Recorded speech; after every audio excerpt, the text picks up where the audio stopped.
Hi there, David Roach, Quantum Economics Independent Strategy and Inflation. Now, overnight, we heard that the US inflation rate for last month, that's June, came in at 5.4%.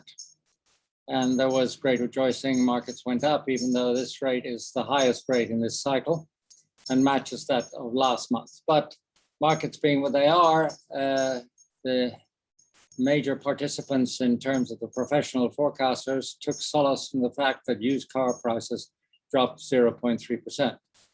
Now, looking around the world, as we do at 23 economies which we follow, it is interesting to note that the average rate of inflation now is between 5 and 9%, Brazil being at the top end of the 9%, and Romania, for reasons that frankly defeat me, is at the bottom end at 5%, and Russia someplace in the middle.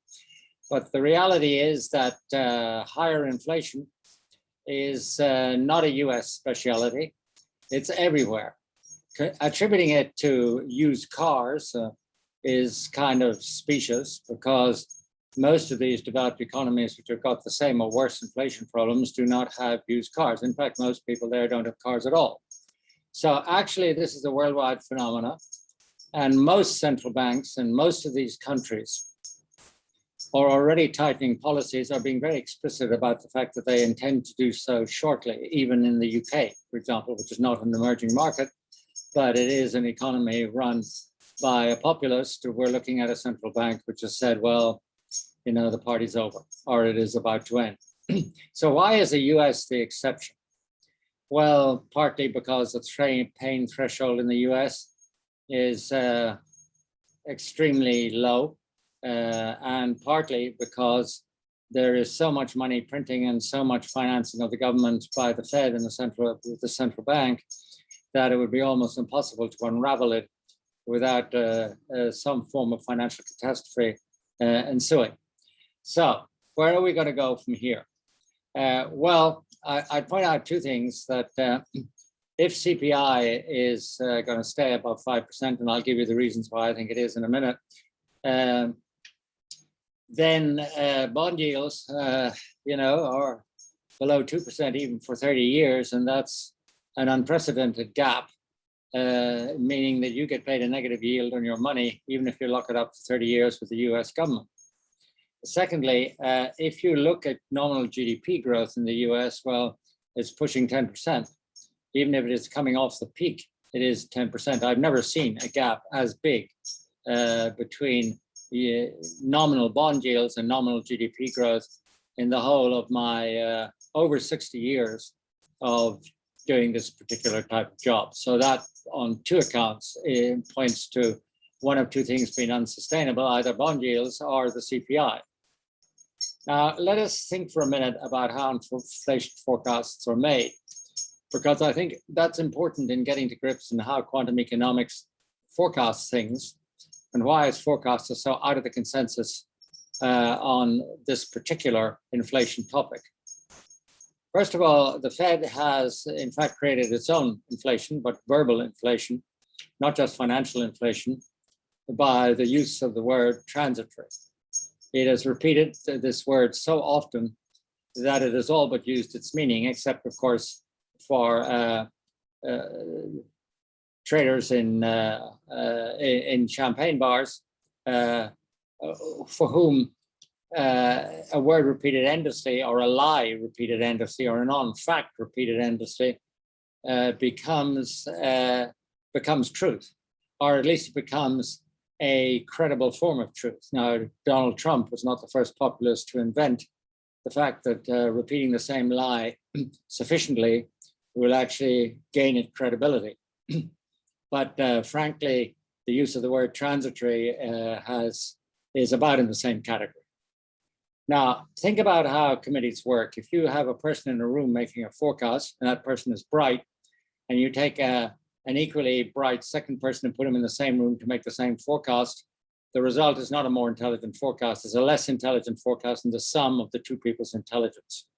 This is the basic truth of how economic committees or strategy committees or asset allocation committees actually result in a performance which is no better than what would be decided by the contents of an average bus.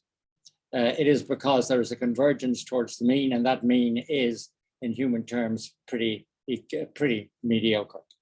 So that's how we get the idea that the Fed tells us everything about inflation is transitory.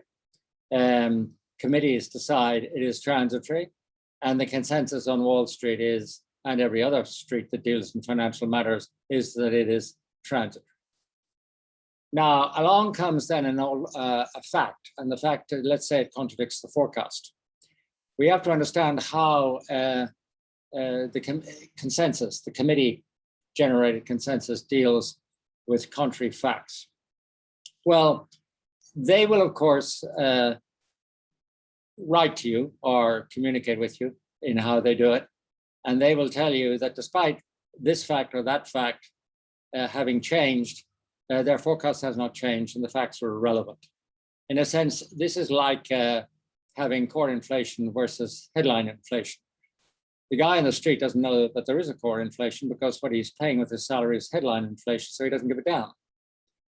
Inflation is inflation. But if you take out everything that is going up, then funnily enough, you end up without any inflation or with much lower inflation. So that is the first reaction of committees, is that when they've got a nice forecast sewn up, if the facts change, they don't change the forecast, they tell you why the facts don't matter. Now, next point is they will actually it's really like hugging a teddy bear.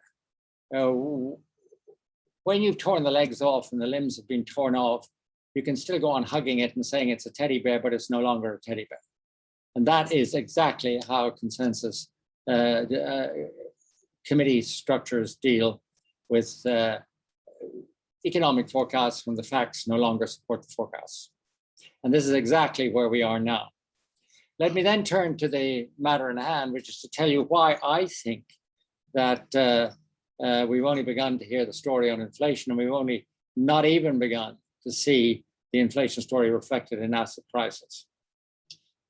First of all, this is a sawtooth recovery. Now, what I mean by a sawtooth recovery is that when you're under lockdown, you're not allowed to do a lot of things, you're not allowed to consume a lot of things, and even if you're a corporation, you probably can't invest in the way that you really want to. When the lockdown is eased, then you go out and you do all these things, particularly as the government will have boosted your balance sheet by making big transfers during the period when you were locked down. So essentially, you can't do certain things when you're locked down. When you come out of the lockdown, you go and do them in excess, and you get excess consumption. You can get excess investment, but principally, you get excess demand for a while until you've done the things that you couldn't do when you were locked down. Once you've done them, then demand converges with the long-term trend growth rate, which actually means that the sawtooth goes down a very steep mountain slope, during which time growth is actually negative, and people get a bit of a surprise, and then you converge with whatever the underlying rate of growth for that sector is, say 2 or 3%, compared to the peak of the sawtooth when it was probably motoring along at 10, 20%. Interestingly, of course, this sawtooth recovery happens in different sectors at different times. It happens in different places at different times. And what we are seeing at the moment in the United States is that manufacturing and demand for manufacturing goods, which was severely constrained during the epidemic, boomed after the epidemic. That's the excess demand, and is now actually converging with consensus. So it has stopped being the mammoth generator of growth, which it was in the initial periods of the economic recovery. And what has happened is that instead of this, the services sector is coming back into its own. Now, as a measure of what this actually means, manufacturing today, in terms of its share of GDP, is about 8% above its pre-pandemic level. So if you take a GDP line where it should be at 100, then manufacturing is up there at 108 or more percent. If you take services, it's about the same distance below the line. So as the manufacturing sector sees its demand cooling down, the service sector will see it heating up. Now, this is very important. The reason why it's very important is because service sector wage inflation, particularly in things like hospitality, is running at 11 or 12%. So as services pick up demand, they will actually pass on that inflation in terms of the prices they charge customers. That is one of the reasons why inflation will continue to be boosted by the normalization of the economic cycle, by the SawTooth economic cycle. Service sector inflation, services generating higher wage growth and much lower productivity than manufacturing, will come into their own in terms of being an inflation generator. That's the first thing to remember. The second thing to remember is what I talked about in the video yesterday about Delta and China. And that is that the lockdowns in China, the prevalence globally and in many emerging markets, particularly in Southeast Asia, of the Delta variant, that is still and increasingly resulting in the disruption of supply chains. For example, the cost of a container in the port of Shanghai to go either to the western coast of the United States or to Australia or Europe is about 5 to 7 times higher than it was in the 4 years before the pandemic. Now, that's not an economic price. That's simply the price which demonstrates that the disruption to supply chains is still very much ongoing. It's probably getting worse in China as a result of the lockdowns and disruption of transport, which are policy measures resulting from the current Delta variant of COVID breakout in about 5 major centers in China. And what we're actually seeing in this price of containers is something that is symbolic of the fact that moving goods around the world is not going smoothly. Even moving containers around the world to where they should be is not going smoothly. And that the cost pressures stemming from this are going to be really quite significant, particularly in terms of the imports of fairly low value-added products where transport represents a higher share of the total cost of bringing that product to market. Now, this will weigh on both global growth and international growth, not just on domestic Chinese growth.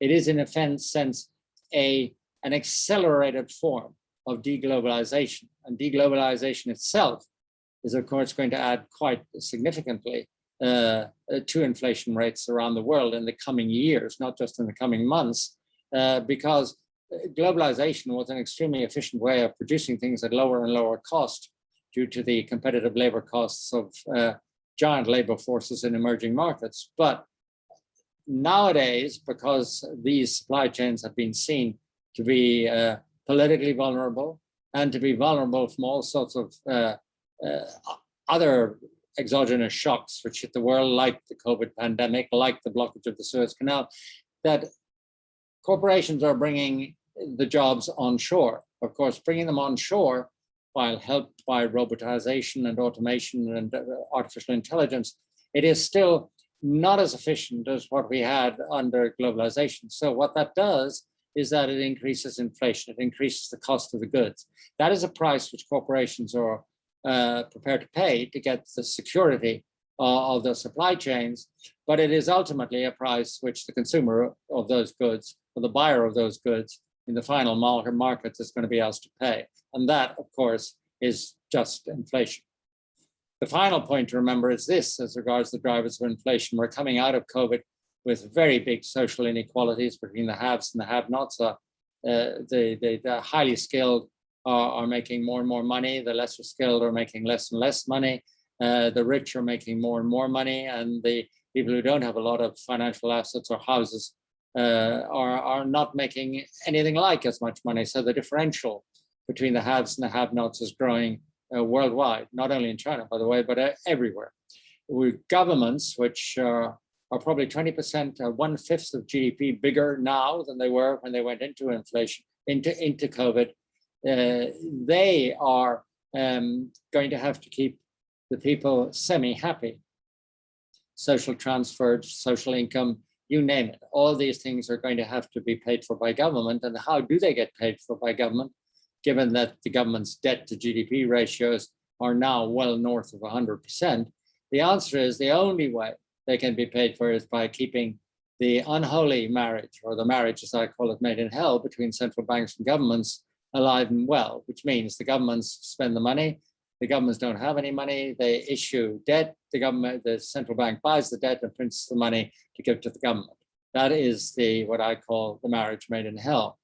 Made in hell, not because it wasn't necessary during the pandemic, but it should have ended with the pandemic. And because of the burden of debt, because of the size of government, because of the need for governments to respond to inequality, it is not going to end within the next 5 years. That of itself and by itself spells monetary inflation. It spells slow-moving, unproductive economies. It spells very much a protective policy range to keep jobs at home, even if they are productive, to keep inviable or unviable, to use the English language properly, zombie corporations alive. And it involves paying people over and above their productive work. All of these things will involve higher inflation. If I was to ask what was the run rate of inflation going to be in developed economies over the next 5 years, I would say north of 5%. Now, there is no way that financial markets cannot adjust to that. Bond yields, for example, in Germany are minus 0.4% for 10-year bonds. In Italy, they're 0.65%. Even in Ireland, long-term interest rates on bonds are negative. And in the United States, the gap between bond yields and even current inflation is huge. It's about 3 to 4 percentage points.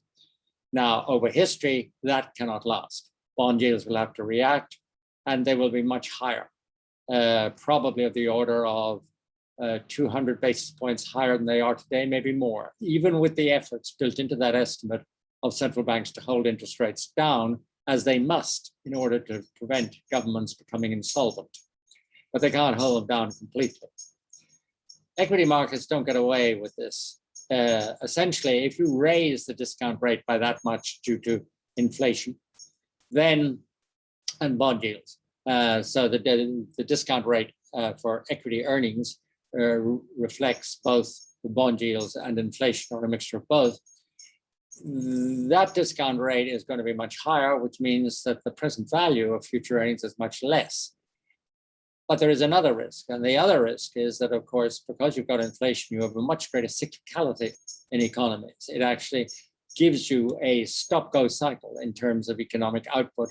As inflation gets bad, the authorities try to do something about it, the economy slows down, the authorities try to keep the economy going, so they inject more stimulus into the economy. And so you get this kind of permanently sawtooth economic cycle, which of itself increases the risk to equity earnings and therefore requires a higher discount rate and a lower price earnings ratio. So that's what I think is going to happen. Thank you for watching this video. Good night, goodbye, and don't forget to turn the lights out.